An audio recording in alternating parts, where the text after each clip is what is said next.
Welcome to What's Cooking with Como. I'm so excited that Tony P is in the kitchen with us today. I am so honored to be here in truly a legendary kitchen because you are the cooking queen of DC. I just have to admit that. Tony, when I see your salmon videos pop up, I just feel inclined to mama bear you and help you with the recipes because you have such a bright future in the kitchen. And also, as a single guy at 26 living in DC, you're busy. So we're going to prepare a really easy roasted broccoli and roasted salmon recipe that you can make for yourself during the week. I can't wait. Now, I promise I will not use these entire bottles of spice. I know there's a lot of spices. I promise I will listen to you. I will not go my own route. That's okay. That's okay. We live and learn. It's progress, not perfection. But I will say on that note, I'm sure you host friends last minute. I do. A pro tip for somebody who's a little bit older than you is always have some cheese and charcuterie in your fridge. So you can just put a little spread out with some crackers. Should you have some last minute guests or date back? I love that. I'd say this reminds me of years ago with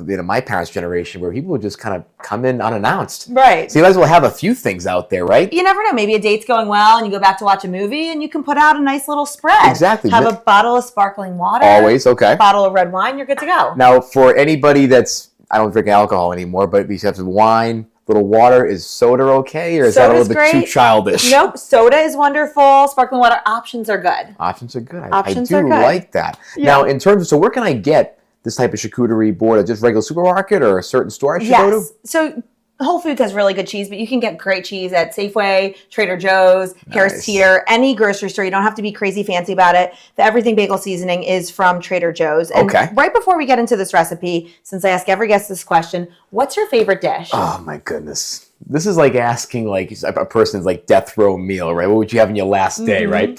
And there's a great YouTube creator that actually does all the death row last meals. It's a pretty cool series. Yeah. But I would say my best meal, favorite one on earth, I would say hibachi shrimp. Okay. And with everything, the vegetables, the bean sprouts, the fried rice, I would do double fried rice and double shrimp because I want to have it all. Style. And only ginger sauce. None of the other stuff. I would have 3 big vats of it and just dip that shrimp right in there and just have it fully covered. It's a very specific order, and I love it. And also, hibachi's fun because it's interactive. It is. They actually go with friends. Yeah, and you can actually have them come to your house now for birthday parties. Pretty decent price. I like the sound of that. I'm thinking for the birthday this year, I might have a hibachi chef. I think a Tony hibachi party sounds good. I won't be doing it though. No. God, no. You'll be the guest of honor. So we're going to get to this broccoli and get this in the oven and then make the salmon because I really want to sit down with you and ask you a lot of questions. Let's do it. I'm talking too much. No. We're talking the perfect amount. So we just do a little drizzle of olive oil, good quality olive oil from the store. You can toss it in it, but if you're rushing, just like that. Well, I'll tell you, I want to toss it a little bit. Can I do that? Yeah, get on in there, Tone. All right, let me get that rice. I like nice this. in there. You got to have. I'll get you a napkin. Beautiful. So it's evenly coated. I'm being too delicate. No. Get on in there with the brock, Tone. The brock.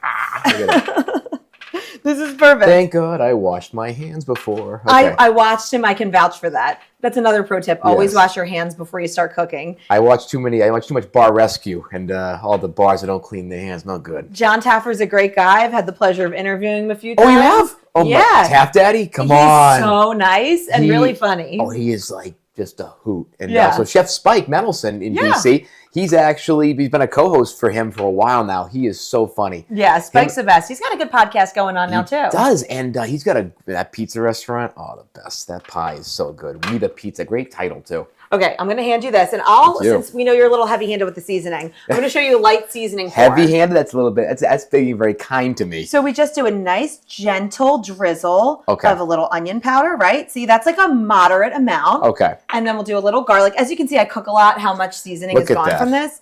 And then we'll just drizzle it over. Do you want to do the salt and pepper? Can I try? Beautiful. Absolutely. See, I'm not alone in my love of spice. No.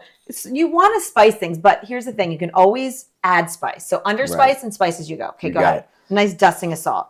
Good job, Tone. Look at that. Knocking it out of the park there. Very delicate. Very delicate. Very demure. Good stuff. Yes. It's like it's snowing back home in Boston. It's perfect. Okay, that's enough salt. All right, yes. And then a little dusting of pepper. Dusting.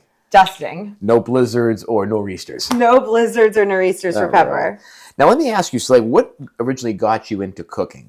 So my great-grandma's from Sicily. Oh, no way. Yeah. Oh, my goodness. So we share heritage, too. We share some heritage, and my Aunt Nancy had all of her recipes, and she loves to cook and taught me how to make homemade fettuccine and a lot of the old school chicken parm, eggplant parm, the good recipes. I love okay, that's that. enough. See, I was doing it on purpose. I had to ask that question so I could get away with it. I'm going to put this in the oven, and we're going to get to the salmon. And then from there, I moved to Nashville. Okay. When I was a local news reporter down there when I was 28 years old.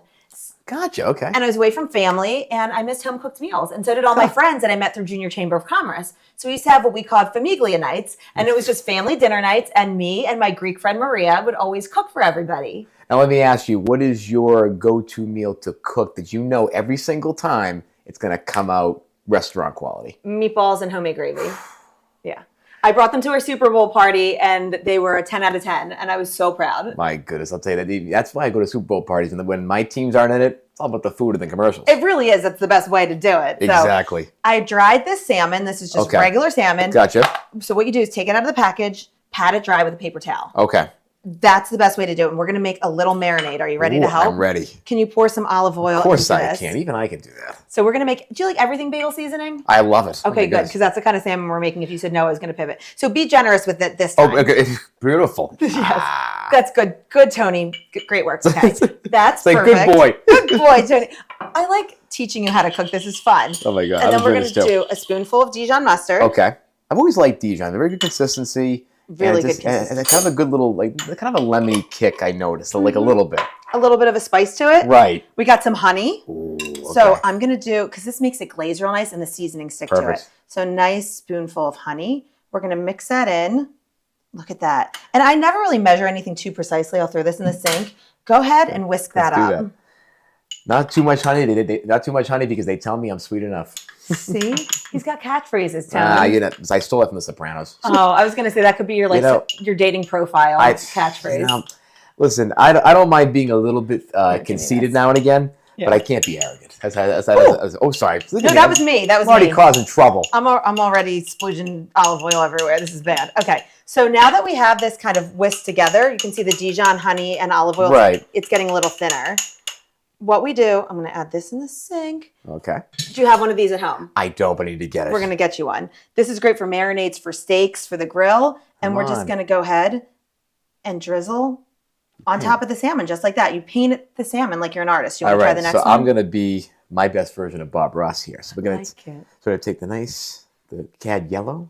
Are you making me happy clouds? Yeah. We're going to make some nice happy sun over here. Love it. I have to tell you, it's all about having your piece of art. It's all about what you want to put on the canvas. Are you auditioning for a cooking show? Because you have my vote. I have to get better at actually cooking first. That's why we're here practicing. I saw you, Tone, on social media at a pizza spot, and it looked like you knew what you were doing. Oh, really? Yeah. Well, I'll tell you, you know what? Pizza, it's the making it's the easy part. Putting it in the oven and taking it out is the hardest part because it's so hot. I don't disagree. You need a good pizza stone. Okay, that's perfect for that piece, and let's get to the second one. All right. Now I have to tell you this. We're going to put some mountains in here today. Some good mountains. Like it. I like the style that you're doing. And you can see the nice consistency. The olive oil kind of thinned out the honey and mustard. And this is really easy. Just a few ingredients. You can make it yourself. Quick. This can be like if I'm running late, which I usually am. Right. Even on date night, I'll find myself procrastinating. I'm like, I need to get this done in 30 minutes. This is easy. You preheat that oven to 425. Put the broccoli in first because that'll take a little longer than the salmon. And then once that glazes on, see this everything bagel salmon from Trader Joe's? Right there. Perfect. I'm just going to get this on top. We're done with the marinade. Okay. And then no more paintings. Sorry, I took the joy. And then you go ahead and you can do a nice little dusting of everything bagel seasoning on top of this piece of salmon. And these are thicker cuts than the barbecue cut, which is a little thinner. Right, the portions cuts. The portions. Gotcha. So we're going to put it in for 12 minutes and check it. But if it doesn't look like it's well done to your liking, we can leave it in for an extra couple minutes. Do you like your salmon medium, a little rare, or do you like it well done? I'm a little bit well done. Really? Yeah, a little medium well. Why is that? Because that's how my significant other likes his salmon, so I'm so used to cooking it that way for him that I just deal with it. But when I'm at a restaurant, I like medium. So interesting, okay. We're going to go ahead and put this in the oven right now underneath the broccoli. Got it? Okay, there we go. You know, I used to wear mittens, oven mitts, before I would put things in the oven, and I realized it's better to use those when you take them out. Yes, absolutely. And don't worry, in this drawer, I have all my nice little oven mitts back here for you. So now that we have that good to go. We can sit down, enjoy some cheese and charcuterie, Ooh, and have a nice little conversation about the life of 26-year-old Tony P. Oh my goodness. I mean, do you have 5 hours? I talk too much. Oh, let me set the timer. That's another thing when you cook. Okay. Always remember to set the timer. Gotcha. Because you don't want to overcook your salmon and then you're stuck kind of, let's see. We'll set it for 12 minutes and then check it out. Do you ever use the microwave timers? Because some of those actually work, but it can be just too many things happening at once. I normally do, but since we're sitting down, just in case you're in the middle of saying something really good, I won't have to get up and turn off the stopwatch, the microwave clock. You learn new things every day from a true legend here. My God, Tony, you're the best. Okay, so you recently went through a big rebrand. Yeah. But before we get to that, let's just talk about your relationship with social media. When did you start posting, and when did you start gathering a following after the start? So I started posting back in, I'd say, the early spring 2023. This is after I actually had a breakup, and actually a couple breakups. And I was still working a 60-hour-a-week job, but I had this kind of block of time now that I could do whatever I wanted. And an old boss of mine said, hey, why don't you do that one thing that you've been thinking about, but you just haven't had the guts to pull it off yet, right? And I said, I had always wanted to try to do content because I wanted just to give people different lifestyle things to do, places to go for folks that are, not really big drinkers. I've never been a huge club guy. Like I go to, a club now and again, but I'm very much a more golf and dinner party, hanging out with friends, taking little day trips type of person. So I wanted to put that out there just to give people a permission structure to say, hey, you don't have to always go out and drink. You can do different things. You can have some fun with friends, just do some wholesome activities. And the other piece of it for me was I wanted to just, I'm kind of a quirky guy. Like I know that. I have my kind of peccadillos, if you will. I'm not exactly the most normal person, right? And what is normal though, Tone, right? I mean, I wasn't the best athlete. I tried. I was a decent golfer. I still am. But, I wasn't the smoothest person in terms of relationships and dating. And I just kind of wanted to give people a space where they could feel seen. Folks that are trying to figure out life and make sense of their 20s. And just my goal was to have maybe 5,000 or 10,000 followers. Just a small little community that we could talk about these things. What was the post that kind of changed things for you? It's a great question. I haven't and didn't have like a mega viral post that got me, and changed everything. 50,000 people. Right. No, it was a series of posts that did well, 40,000 views, 50,000 views, then 100, 150. And it just kind of went up exponentially. And I would say a collection of 10 to 15 day in the life, week in the life posts, as well as my morning fits with the this and the arm rolls that everybody kind of knows now. You have your signature moves and your signature way of doing your content. And I posted twice a day with one fit and one lifestyle thing. I did that for almost 4 months. I think that cadence just poked enough holes in the algorithm where it just started to And you had regular content. I did, yeah. And that's one thing I'm figuring out now with the rebrand is how does that structurally look? Are you going to post every day or just when it feels authentic? Great question. I am working on having a few days a week that are consistent that you can expect every time. That's smart. And some other stuff that's more freestyle. So stories, whatever, if you're somewhere and you feel inclined to share. Right. Like yesterday I did a post at the golf course just talking about my round. Like just things that people may want to see that's a little bit more not scripted, more off. It's again, everything I do is authentic, but this is me just off the cuff, what's on my brain at that moment. So let's talk. Prior to the rebrand, you were the 25-year-old bachelor in DC. 24 too. 24 at the time. I was. When you started, and then you became really well known as a 25-year-old bachelor. Yeah. And you curated this amazing community. I've seen you at events. I mean, groups of girls kind of pull you into photos like you're a prop. They love you. They love being seen with you. How does that feel? It's a great question. I love them, first of all.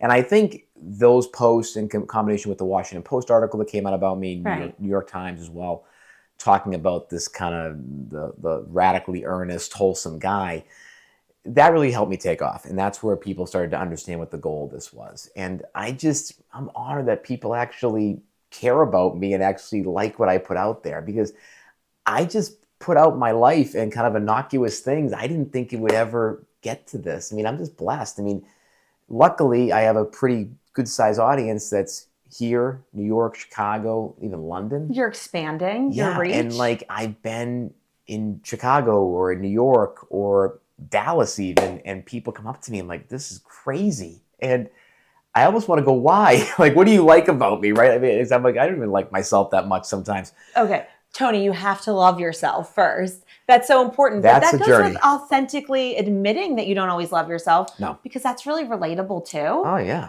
So as we talk to your journey of self-love and this rebrand and what you're representing now, I want to go back a little bit and talk about the comments on your posts. Because when I started following you and liking your posts and loving them, I texted my friend Andrew because he also follows you. I'm like, have you seen the comments on Tony P's photos? And we were just like, who are these people? Because we're going to address the hog comment. How did the hog start? You got to do this to me? No, but I just want to know, because I know you see it. I know you're in on the joke and you're not offended by it. You addressed it kind of with a tongue-in-cheek Valentine's Day post. I did. It's funny. Some of the people out there don't think I'm in on it enough. And here's the thing, right?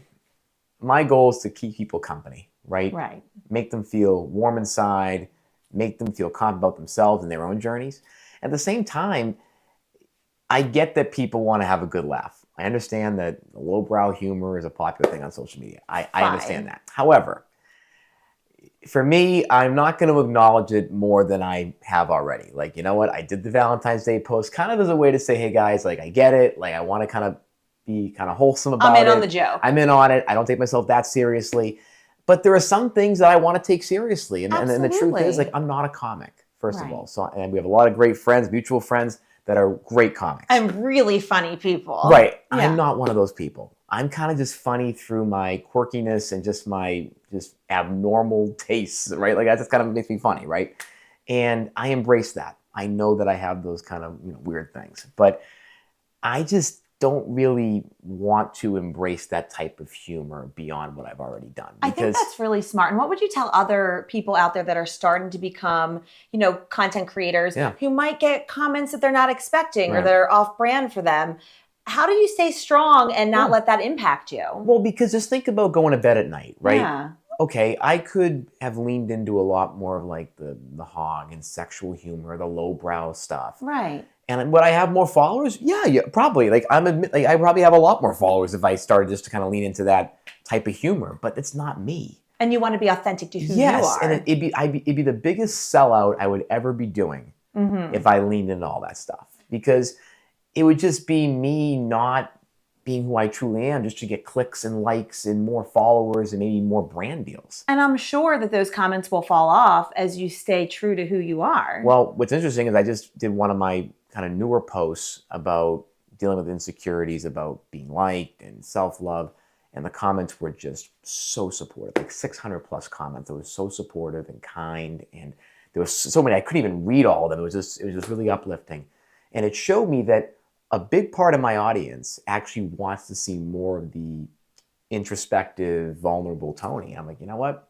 It's coming, because I want to do that, because I want to give other people a space where they can feel seen, and that they're dealing with a thing, and if maybe one or two sentences that I talk about gives them some hope for the day, that's the goal. And I don't think I best accomplish that by leaning into hog jokes. That is so beautifully said. I just wanted to address it with you because I feel like it's that little elephant in the room that's kind of big hog in the room. Sorry. No. I had to go there. Thank you for doing that. But I just always wonder. Cheers, America. You know what? I will raise my sparkling water to the big hog. We can't cheer water, so we'll just kind of air it. Oh, yeah, we'll air it. It's the Italian thing. We can't do it. I know it's bad luck, but... I blushed when you said that. I wasn't ready for it. No, wasn't ready for the big hog. Okay. Reel it back together. Last time I'm doing it. Reel it back together. Good stuff, Tone. Thank you. So, since we're off track, I think the reason your new post resonated so much because it was you authentically being you. There was no fit check. There was no kind of like, quirky moment. It was just you being really honest. When you were saying that comment hit you, auditioning for attention. Yeah. I think acceptance. Acceptance. I'm sorry. Even I almost forgot. Auditioning for acceptance. There are certain times, and I've been in broadcasting for nearly 20 years, that one mean comment that you get emailed or messaged to you, it hits you the wrong way, and it hits an insecurity button, and you feel like crap, and it ruins your day. Well, for a lot of folks out there who make these comments about me, like you don't think I haven't said those things about myself at some point? Of course I have. And I really have always, I think, conflated humility with self-deprecation. Right. So in a lot of ways, my quest to be humble and not arrogant has also led to a really intense amount of self-deprecation, which is not healthy either. Right. And it's finding the balance and Right. honestly just giving yourself the platform where you have the courage to put out content, see what resonates with you, see what resonates with your audience, and take everything as a learning experience. Because for me, this is not about getting the most amount of viral videos of clickbait and creating debates and the worst arguments in comment sections. I don't want to do that. I don't want to create a comment section of people fighting against each other. We have enough division. Right. For me, my goal is to make people feel that they can escape. People that are really, doing good work, whether it be, socially, politically, business-wise. They had a long day. They're fighting the good fight. They can come watch my content and smile and just recharge. Yeah. Because when I was going through my mental health struggles about 10 years ago, it was the TV hosts. It was the people that hosted those really cool shows. The morning daytime TV or American Idol. Ryan Seacrest, one of my heroes. They would soothe me and I would feel better. And I could have enough energy and the gumption to get up the next day and fight again. And that's so important. You're able to be that figure for other people now as well, which is really important. And I know you have aspirations to be the next Regis Philbin and have your own talk show and be one of those people who brings people together. And you're doing it. You're getting TV spots. You're growing. Working on it. And you're rebranding yourself at only 26 years old. Tony, I didn't start my on-air career full-time till I was 28. Really? Yeah. What were you doing before that? I was an assignment editor and I worked behind the scenes for 6 years. Wow. Yeah. So you started behind the camera and then made your way to in front of the camera. I have anxiety. I go to therapy because I have panic attacks. So it was like always, me, I have them too. It's really hard and I never talked about it before. In my 20s, I didn't have the courage to talk about the anxiety, but my first on-air interview, I completely bombed because I was so nervous about it. I started having a panic attack going into it. Oh, no. So I was like shaking. I couldn't get my words out. And I sat in my car afterwards and cried and thought to myself, like, I have to figure this out because if I let this anxiety hold me back, I'm never going to have the career I want. Exactly, because it almost becomes a necessary thing to climb over. It's a kind of the last ditch effort. If you can't get over it, it's not going to work. Exactly. And that is why we set the timer over Beautiful. here. And not too loud either. Not too loud, not too distracting. So we're going to pause our very serious conversation quickly and get our meal ready. Food's important. Food's very important. So let's see what we got here. Ooh. That's the light. I'm like, is there a fire? That's what I was thinking too. Oh my goodness. So we have our broccoli. Nice. Look at that. And that our looks salmon fantastic. looks great. What we're going to do, Tone, since it's thicker pieces of salmon, I'm just going to get a knife real fast and check the center and make sure it's to our liking consistency-wise. I do that all the time. It's the best. I mean, let's be honest. Home chefs always do that. You got to cheat a little bit. Cheat a little. So let's go ahead and cut it through the middle and take a look. It's a little bit too rare, so we're just going to give it about 2 more minutes. That works for me. Yeah. Let the broccoli relax for a bit too. Let the broccoli chill. So we'll get back to our conversation. It feels like a DC summer day in there, probably. Oh my God, I'm like sweating a little bit. I can imagine. But so you overcome all this, you go to therapy and you're putting yourself out there and you have this amazing rebrand. Yeah, so I spent almost 2 months off because I just didn't feel that the content that I was putting out was getting the job done for what I want to do for people in terms of soothing them and giving them wholesome content where they can just enjoy social media and not have to worry about that clickbait or the rage bait, right? Or the crazy comments. Right, exactly. Yeah. And I felt that I wasn't doing a good job of that. So I went back to the drawing board, spent about a month not doing a thing, just kept doing my consulting business that I'm blessed to have built. Just life in it, yeah. Because of this platform. But I was doing more TV and just trying to like really get back to the creative essence of why I did this. Yeah. And I found some new ideas, I found some new courage, and I've slowly kind of brought some of the older stuff back just to kind of get people not hit them too hard with the new stuff. Yeah. But now as we're rolling in, we're going to keep on just dropping new stuff and then eventually be the whole thing. And I think part of success is the courage to be open to failure because you can't succeed if you're not open to fail. Right. So trying new projects and not having an expectation other than enjoying the process of storytelling or enjoying the process of creating content or living in the moment. Oh, yeah. And the next thing you know, you might have tried 5 things, but if one becomes super successful, that's all you need. Exactly. Because, I mean, here's the truth.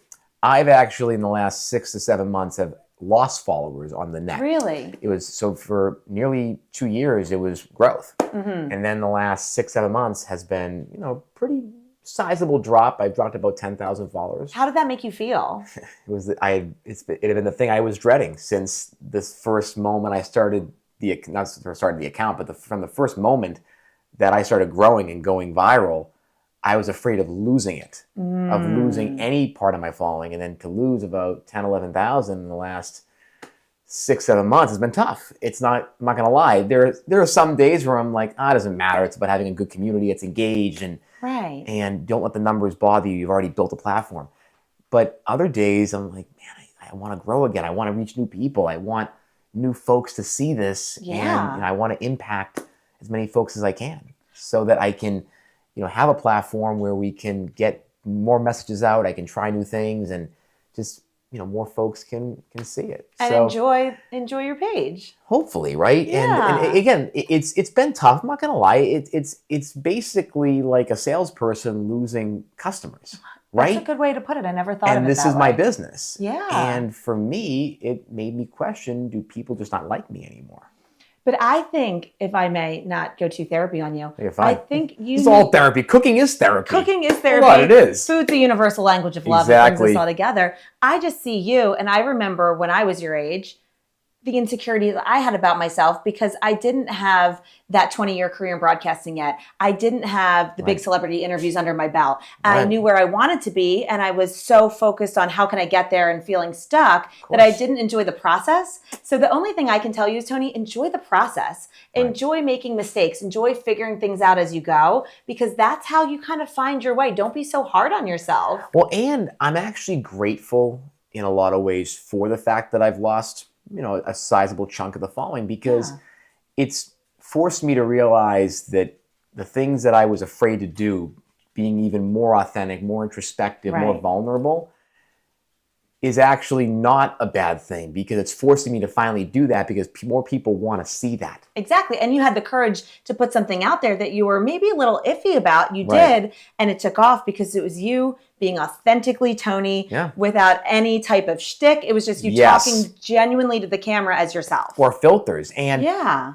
I'm grateful for losing a piece of it, because maybe it's people showing me, hey, you need to make a change. We want you to serve this role and impact people, but you're not doing it right now. I'm going to grab our salmon so it doesn't overcook. Which, and then I want to hear more. Can't have an overcooked salmon. No, can't have that. So I'm going to turn off the oven. We'll take this out. Beautiful. Ooh, smoky in there. Smoking, I know. Okay.